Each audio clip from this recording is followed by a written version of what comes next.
Assalamualaikum warahmatullahi wabarakatuh. Bagaimana kabarnya anak-anak hebat hari ini? Alhamdulillah, luar biasa, bersemangat, Allahu Akbar, yes, yes, yes. Nah, berjumpa lagi dengan Ustazah Sahri pada pelajaran bahasa Indonesia mengenai kalimat efektif. Yuk kita masuk ke kelas dulu.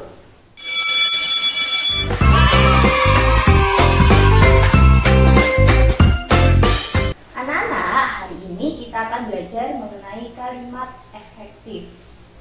Oke, selanjutnya sebelum kita belajar mengenai kalimat efektif, kita mesti mengetahui terlebih dahulu apa aja sih KD yang harus kita capai pada pembelajaran kali ini. KD yang kita capai kali ini yaitu menggali isi teks penjelasan atau teks eksplanasi ilmiah yang didengar dan dibaca. Kemudian tujuan pembelajaran kita kali ini yaitu siswa dapat memahami mengenai kalimat efektif, sehingga nantinya Ustazah berharap anak-anak dapat membuat kalimat efektif pada teks eksplanasi. Oke, selanjutnya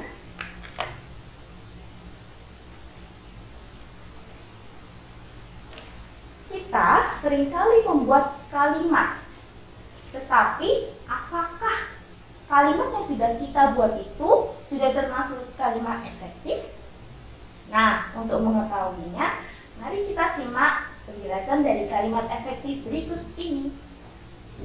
Kalimat efektif yaitu kalimat yang penyusunannya sudah sesuai dengan pedoman umum ejaan bahasa Indonesia atau UEB.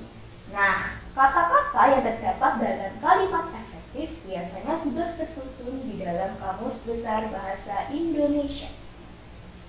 Selanjutnya,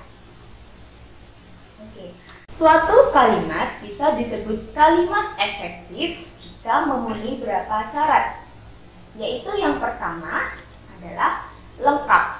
Lengkap yang di sini yang dimaksud adalah paling tidak di suatu kalimat memiliki subjek dan predikat. Subjek adalah orang yang melakukan atau kita sebut sebagai pelaku. Kemudian predikat adalah apa yang sedang dilakukan atau kata kerjanya. Contohnya seperti ibu sedang memasak. Nah, ibu sedang memasak. Pada kalimat ibu sedang memasak, subjeknya yaitu adalah ibu, sementara memasak adalah predikat atau yang sedang dikerjakan. Kemudian syarat yang kedua yaitu logis. Logis di sini yang dimaksud dapat kita terima secara logika atau dengan akal sehat kita. Yang ketiga, singkat. Kalimat efektif tersebut itu adalah kalimat yang singkat sehingga nanti penjelasannya tidak melebar ke dalam pembahasan yang lain. Dan yang terakhir syaratnya yaitu jelas. Jelas di sini yang dimaksud adalah kalimat efektif memiliki makna atau pengertian yang jelas sehingga tidak menimbulkan dua arti yang tidak sama. Selanjutnya, kemudian untuk mengetahui apakah kalimat itu efektif atau bukan, kita dapat melihat ciri-ciri dari kalimat efektif berikut.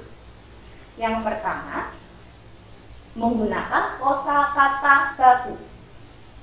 Kosakata baku atau kata-kata baku adalah kata yang penyusunannya sudah sesuai dengan pedoman umum ejaan bahasa Indonesia. Kata baku biasanya tertulis di dalam Kamus Besar Bahasa Indonesia. Di sini Ustazah akan menampilkan beberapa contoh dari kata-kata baku. Kita lihat di sini kata baku dan kata tidak baku. Dari yang pertama, kata bakunya adalah objek, sementara kata tidak bakunya adalah objek. Penulisan yang benar yaitu objek menggunakan J, bukan Y. Yang kedua yaitu pasif. Yang benar penulisannya pasif menggunakan F, bukan pasif. Yang ketiga yaitu praktik, bukan praktek. Jadi penulisan yang benar yaitu praktik, bukan praktek. Selanjutnya,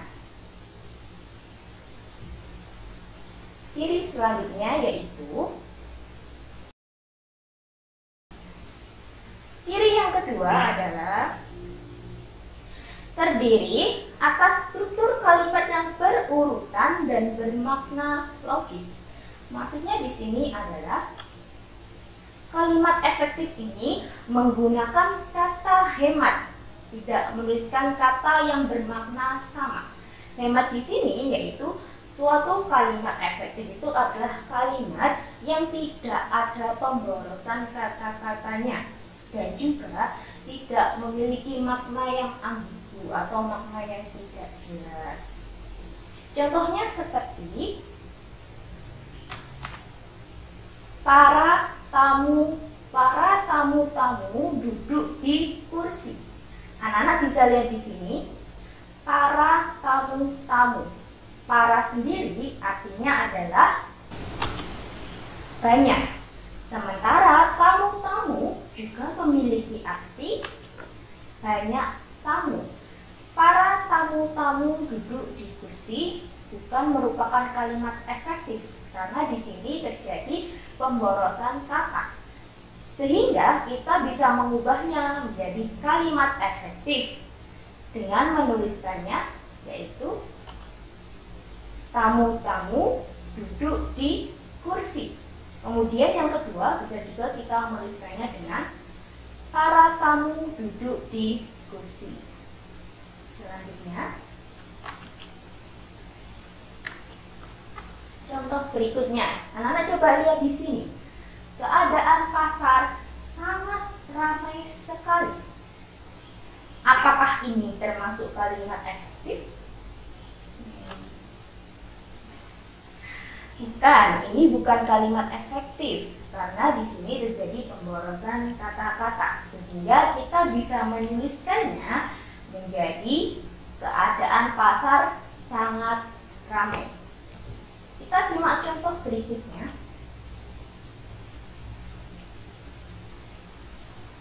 Contoh berikutnya. Nah, Ani yang berasal dari Surabaya. Apakah ini termasuk kalimat efektif? Bukan juga. Kalimat efektifnya bisa kita tulis yaitu Ani berasal dari Surabaya. Kemudian contoh yang terakhir yaitu Ayah memperoleh banyak ikan-ikan saat memancing. Nah, kalimat ini apakah juga termasuk kalimat efektif? Tentu tidak. Kalimat efektifnya yaitu Ayah memperoleh banyak ikan saat memancing. Ya. Anak-anak, demikianlah penjelasan Ustazah mengenai kalimat efektif. Semoga penjelasan ini bisa memberikan manfaat untuk kamu dalam pelajaran bahasa Indonesia, terutama bab kalimat efektif. Ustazah tutup ya pembelajaran pada hari ini. Assalamualaikum warahmatullahi wabarakatuh.